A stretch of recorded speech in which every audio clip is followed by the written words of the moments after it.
Здравейте, аз съм Лора Арнудова, сертифициран NLP коуч сеньор, сертифициран NLP треньор и управител на NLP България, организация, която работи и подпомага бизнеса и индивида за това да бъде пълноценна личност. Именно пълноценна личност съм поканила днес при мен.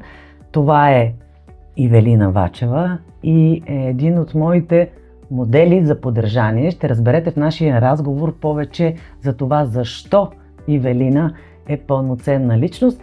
Въвеждам въпрос за всички вас. Какво е личностното израстване?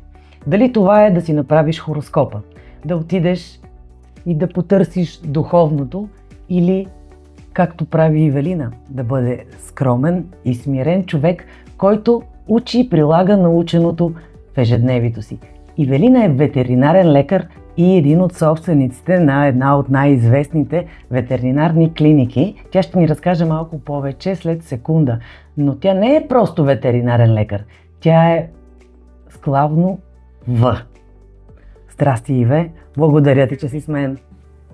Благодаря за възможността да водим този приятен разговор и за представянето. Аз искам да споделя с всички, с теб, какво научих и какво ми донесе знанието за NLP и всички знания, които персонално те получих в NLP България. Благодарение на всички тези нови неща за мен, аз успях да преосмисля стратегиите си за поведение. Преосмислих действията си в ежедневието и смятам, че станах значително по-успешна и много по-ефективна в ежедневните си действия.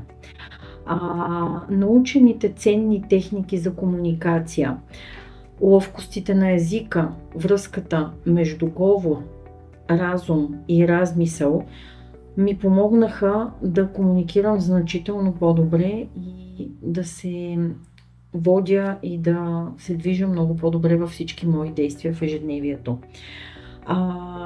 Знанието за меметата и това как всъщност всеки един човек има различен преобладаващ начин на възприятие на информацията, ми помогнаха да достигам много по-лесно до хората от моя екип, до моите деца, до моето семейство, да разбирам кой е метода всъщност, по който те възприемат и как по много по-лесен начин могат да достигнат моите послания до тях.